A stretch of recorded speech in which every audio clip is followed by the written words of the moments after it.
It's the Steve Ames Show with guitarist Sandy Renda, pianist Mike Yanuzzi, and Steve's special guest, radio personality Danny Styles. I'm your announcer, Wayne Rubin. And now here's a man celebrating 16 years of hosting his own TV show, Steve Ames.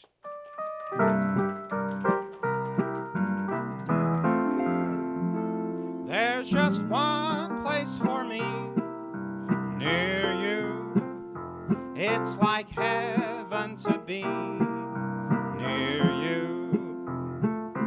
Times when we're apart, I can't face my heart. Say you'll never stray more than just 2 lips away. If my hours could be spent near you, I'd be more than content near you.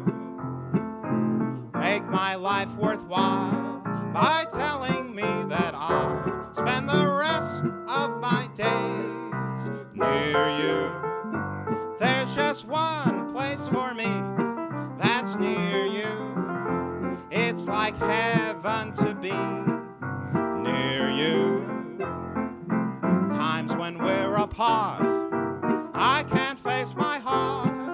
Say you'll never stray more than just 2 lips away. If my hours could be spent near you, I'd be more than content near you. Make my life worthwhile by telling me that I'll spend the rest of my days near you. Thank you very much. Near You, written by Francis Craig, and it's a song that was made famous by Milton Berle as the closing theme of his famous Texaco Star Theater television show. And ladies and gentlemen, tonight I'm proud to announce, as Wayne Rubin announced in the opening introduction, we're celebrating the 16th anniversary of the Steve Ames Show tonight, right here. And I'd like you to meet the 2 very talented, mighty musicians who have been with me for 7 of those years. At the keyboard, Mike Yanuzzi. And at the guitar, Sandy Renda. I had the great pleasure to meet the songwriter who wrote this next song. His name is Jack Lawrence. I met him just a few years ago. And he wrote this song for one of my favorite crooners, Buddy Clark. And it's about one of our favorite gals, Linda.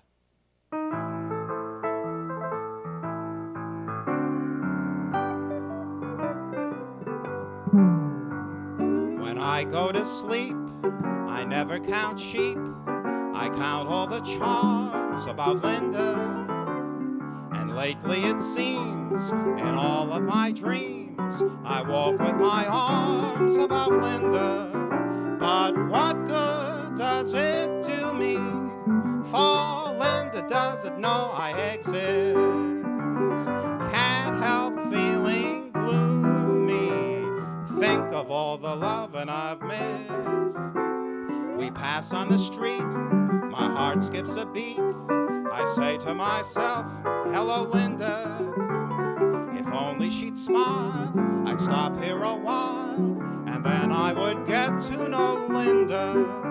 But miracles still happen, and when my lucky star begins to shine, with one lucky break, I'll make Linda mine. When I go to sleep, I never count sheep. I count all the charms about Linda. And lately it seems, in all of my dreams, I walk with my arms about Linda. But what good does it do me? For Linda doesn't know I exist. Can't help feeling gloomy. Think of all the loving I've missed.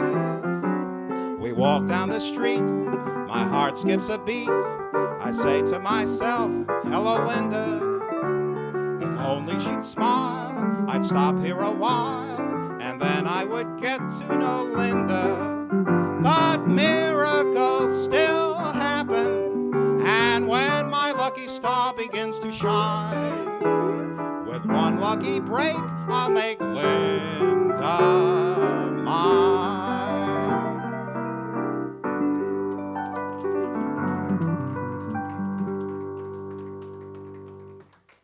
Sandy Renda, my friend, happy 16th anniversary. Happy 7th anniversary for you. For us, right. It's a pleasure to have been with you all these years. That's right. Well, actually, you were with us 16 years ago because you were the second guest we ever had on the Steve Ames Show. That's right. The first was Uncle Floyd, and the second was Sandy Renda. I'll forgive you for that, but number 2's okay. Well, what are you and Mike going to do for us tonight? Well, in honor of our very distinguished guest, Mr. Danny Styles, we'd like to do that big band sound of Jersey Bounce. Take it away, Sandy and Mike.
Ladies and gentlemen, thank you. The two songs I opened up with tonight, Linda and Near You, were both big hits in the year 1947. And coincidentally, our guest this evening began his radio career in 1947. And he's currently celebrating his 59th anniversary in radio. And he's still going strong. He's a radio personality and a DJ who plays the music that we love to hear. Please welcome the nabob of nostalgia, my friend Danny Styles. Thank you, thank you, thank you very Welcome, much. Danny. Thank you, thank you. It's so nice to have you here on the show. It's nice to be here tonight, but at my age, I guess it's nice to be anywhere tonight. Right, and I want to congratulate you. You know, I'm celebrating 16 years on television, and you're celebrating 59 years on radio. Is that a record? No, it's a CD. No, actually, I started in 47 in my town of origin, Newark, New Jersey. That's where you were born, right? Yeah, WHBI. I remember it well. It was on Shipman Street. It was in the Hoyt Brothers Grocery skyscraper, 12 stories, in downtown beautiful Newark, New Jersey. It's no longer there. The building's gone. I took a little tour of places that I lived when I was a kid, and the building's gone. Even Shipman Street is gone. That's amazing.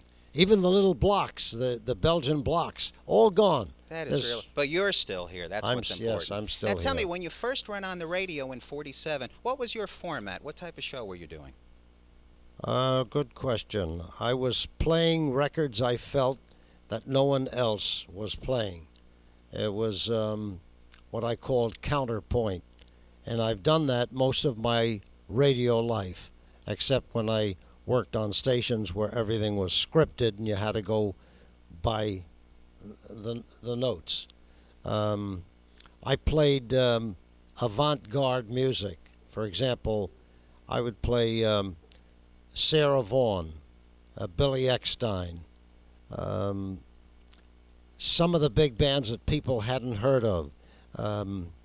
Jimmy Lunsford, Erskine Hawkins, Earl Father Hines. The jazz greats. Jazz greats today, but at that time they were lesser known. They were up and coming at that time. They were up and coming. They were popular in audiences, African American audiences. Like at the Club Apollo and Yes. all the great nightclubs in The Harlem. Apollo is a perfect example. Absolutely. Now, were you always nighttime or daytime when you first started? Mix. Mix. I had a morning show.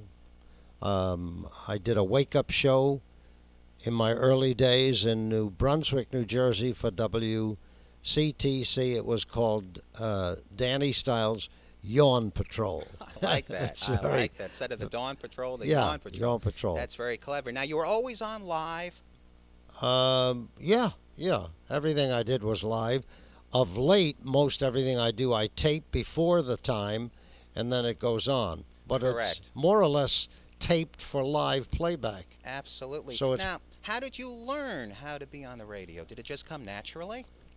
Well, most of it was natural, except that when I started, there was a great deal of emphasis on speech, diction, phonetics, and the English language, which has long since been lost. That's right. People don't speak English anymore, at least the way they did in those days. I'm being a little facetious, but at that time your grammar had to be perfect. The construction of sentences mattered. The pronunciation of things you said. You couldn't sound like you came from a certain area, say like Jersey City or Bayonne. Not that they're bad places, Right. but people had a little bit of an accent for the Right. Brooklynese. Did you emulate some of the great announcers like Don Wilson and Harry Von Zell and Ken Carpenter and people like that? No, not those guys, but I was very influenced by radio hosts. Alan Courtney influenced me immensely. He's the first guy that started on WOV the 1280 Club, which was popular with the kids, the adult teenagers, if I may be oxymoronish, and kids in their early 20s. It was the avant-garde music. And Martin Bloch was a sort of an idol, and I was lucky enough to meet Mr. Bloch and have dinner with him in 1964 at the New York World's Fair. He is really a legendary name in radio. Yes, Martin Bloch. yes. Absolutely. I was thrilled to meet him. I had dinner with him and his new wife. I think it was his third marriage. He was now, at that time, working on WOR. He had Right. he went from WNEW. They couldn't agree on, I suppose, salary. So he left and went to work for WABC. He was there 2 years, didn't click. And then they had a mutual separation, and he went to WOR. I met him when he was at WOR, but he had a great arrangement. I think they helicoptered him in, and he was big time. Yes, he was. And now you have played all different types of music through 4 or 5 generations now. Tens and tens of thousands of LPs, and as a friend of mine used to say, if you lined up side to side each record that Danny has played, they'd go around the world twice. That's right.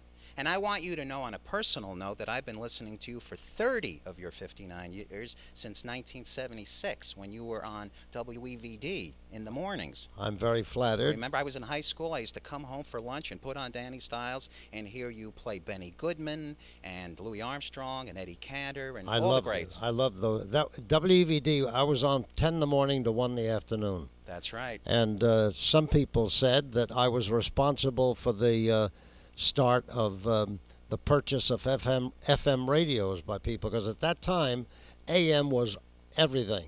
Right. FM was nothing. People didn't know how to find me in the beginning. But now look at FM. Yes. Look how big it is. And then I listened to you through the WVNJ days. Those were great days, too. That was my I guess you could say prime at WVNJ. God bless Herb Salzman, who hired me away from WEVD, doubled my salary, gave me all kinds of talent fees, all kinds of publicity, placards on buses and subways, and full page in the New York Times, a whole page in Newsweek magazine. This guy was the most incredible merchandiser.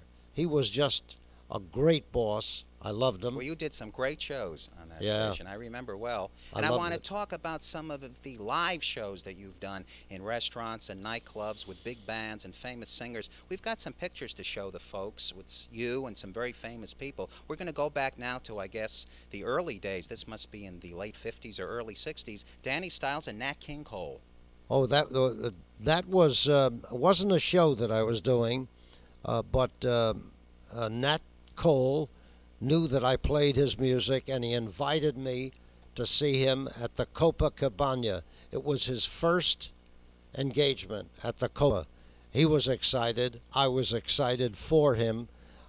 I never met a kinder, lovelier gentleman than Nat Cole, and I never heard a record he ever did that I didn't like. He's the best. Great. Absolutely. Now we've got you with some of the beautiful gals like Debbie Reynolds. Debbie, a lovely lady. I emceed a show for her at, well, I've met her a few times, but this particular time was at the Paper Mill Playhouse, and she had a sellout audience. It was standing room only, and I asked her, Debbie, how do you want me to introduce you when I bring you on stage? She says, how can I tell you how to do what you've been doing all your life? Just whatever you want. I said, well, what do you want me to say? She said, I don't care. Doesn't matter. And she was so lovely. And I gave her a rousing introduction. I remember the people stood up and Well, she's a beloved star. People love she's her. fantastic Absolutely. talent. We want to show some more fantastic talents. Here you are with the lovely Pia Zadora. Pia Zadora. Nice girl, fun. I went to visit her in Hollywood. She lives, I don't know if she's still there, but she was living in Pickford Estates. It's 5 or 6 acres on top of the Hollywood Hills, and it was Mary Pickford's home. Right, Mary Pickford and Douglas Fairbanks. Buddy Absolutely. Rogers was still living there when she bought it because Mary Pickford's will said that Buddy Rogers had to live in that house for as long as he That's wanted. right. Buddy Rogers was Mary Pickford's second husband. Yes. That's right. Now, we've also got you with a lady that I met many times, the incomparable Hildegard. Oh, yeah. Beautiful lady. Beautiful. She did some shows with me at big band dance parties that I had. She was with me at the Grand Summit here in Summit, New Jersey. She was with me at the Westmount Country Club in West Patterson. And my favorite, the Holiday Inn. Yes, I was there for 9.5 years. With the Don Michaels Orchestra and my pal Marvin Lewis on the piano. Yes. And I met Marvin thanks to you. Really? Yes, and I used to come to a lot of your big band parties in the 1980s. I came a few times with Walt Gollander, and we would meet great people. I remember meeting Tiny Tim one night. Yes. And He did it Hildegard. 3 times. Yes. Tiny was with me 3 times, nice guy. And Hildegard did 6 shows for me, 6 times. She was appeared. beautiful, and so was Arthur Tracy, the street singer, a great He was with entertainer. me half a dozen times. I interviewed him on a couple of stations. Absolutely. He became a good friend of mine. We want to show some pictures of you with some of the musical groups of the 50s and the 60s. Here you are with Frankie Lymon. Oh, gee whiz. That show was at New Brunswick High School Gymnasium. It was the worst snowstorm of 1956, and they wanted to cancel. I said, you can't cancel. They called me from the police department, and I said, you can't cancel because I've already sold 1,500 advance tickets. You know, it has to go on. And the show did go on, and it happened that week, their record, Why Do Fools Fall in Love, broke across the country as #1 in all the trade papers, everywhere. It was a fascinating And that's time. a really great picture. Now, Over 4,000 kids. what a night to remember. And now here you are with Herman's Hermits. Yes, that was at the Ice Palace in some town in south central New Jersey. I forget the name of the town. Ocean Township or something like that. Now we're going to save a very, very special picture. You with one of the legendary Beatles, Paul McCartney. Yes, that was at the Plaza Hotel. Then when I first came to America, it was supposed to be a picture of just me and which one is this? This is Paul McCartney. Paul McCartney just the two of us, but I got squashed, and they squeezed me That's into when the the background. Beatles first came to this country about 1964. It was so exciting. Everybody had numbers. You had to give your name and ID and even fingerprints, everything. Well, that's a wonderful picture. They only allowed, I think, 275 people to come into the plaza, and I was lucky enough to be one of them. I remember even, what's her name, Dorothy Gallen had trouble getting in. They just tried to keep the numbers down. That's yeah. real. Now we're going to talk about some of the other great gals in show business, like Keely Smith, one of the best singers around. Lovely lady. I met her in 1950 when she worked for and eventually married Louis Prima at a dance hall where he was appearing.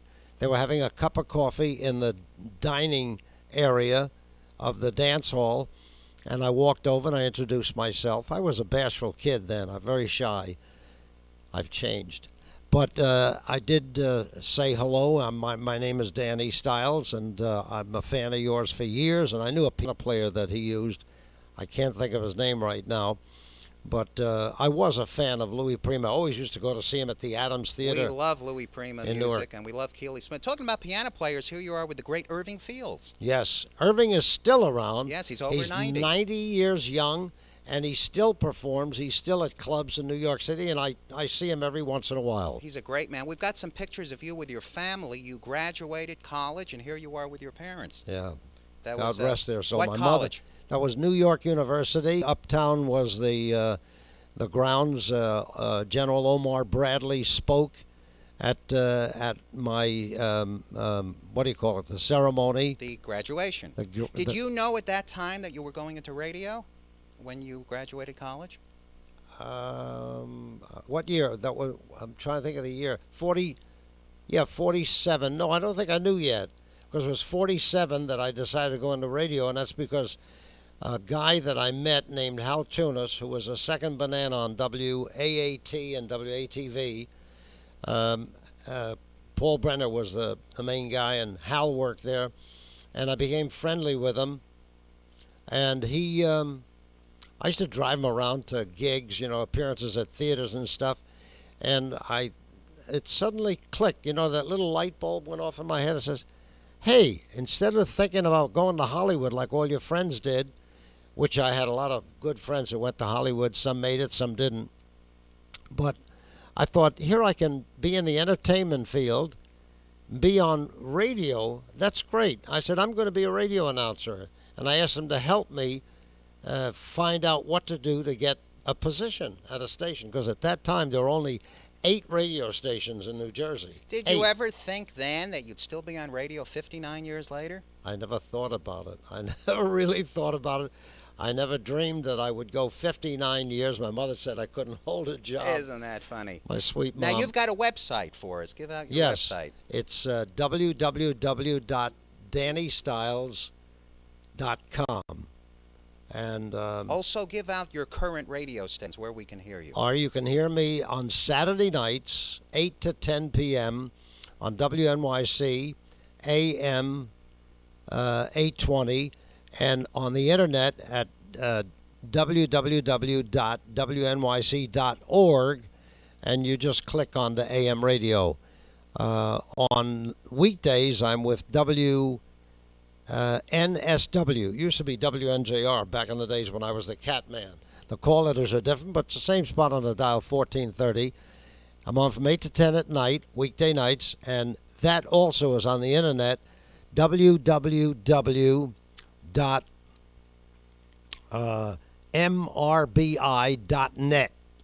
That's really great. So you're busier than ever today. Yes, there's a sprinkle of me from time to time on WPAT, which used to be the Gaslight station. Right. Sometimes late at night, sometimes during the day. It's a mix. So you're working every day. I work 6 days a week. Sunday is my day to rest. I catch my breath and just have social phone calls. And where do you get this vitality from?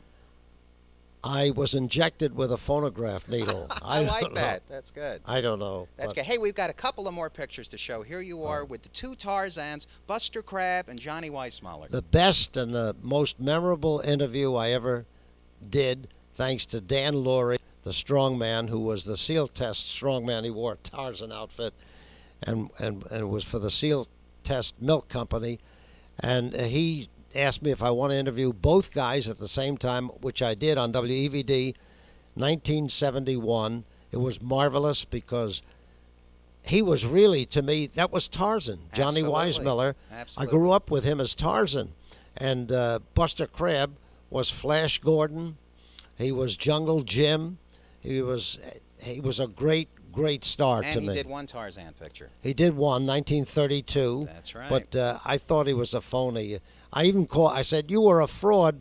I was very upset with you because you tried to imitate my hero, Johnny Weissmuller. They thought it was funny. They laughed, and it was great. Well, Danny, I can't thank you enough for being with us today to share your photographs, your memories, and I just want to congratulate you on 59 great musical years. Thank you, Steve. By the way, on December the 4th, I'll be celebrating my 59th radio anniversary. And I will be with you, with Joe Franklin and many of our on friends. Broadway. On Broadway. At John's. Absolutely. Yes. Absolutely. We're It's going on to be there. 44th Street. Absolutely. Well, we're going to have you back again. Thank you. Thank you. I thank you very much for having me. It was a pleasure. Absolutely. And another 59 years of good health and good music. Alavai, that's Italian, means forever. Yes. That's right. Ladies and gentlemen, Danny Styles. Thank Thank you. Thank you very much. Thank you. Ladies and gentlemen, thank you so much. I want to thank everybody connected with tonight's very special 16th anniversary show. Our producer, director Jerry Schoenthal, our announcer Wayne Rubin, the two great musicians Sandy Renda, Mike Yanuzzi, and last but not least, our very special guest, Mr. Danny Styles. So ladies and gentlemen, until we meet again, remember, Bye, bye, baby. Remember, you're my baby when they give you the eye. Although I know that you care, won't you write and declare that though on the loose you are still on the square? I'll be gloomy. Just send that rainbow to me, then my shadows will fly. Although you're gone for a while, I know that I'll be waiting for my baby by and by. For my baby.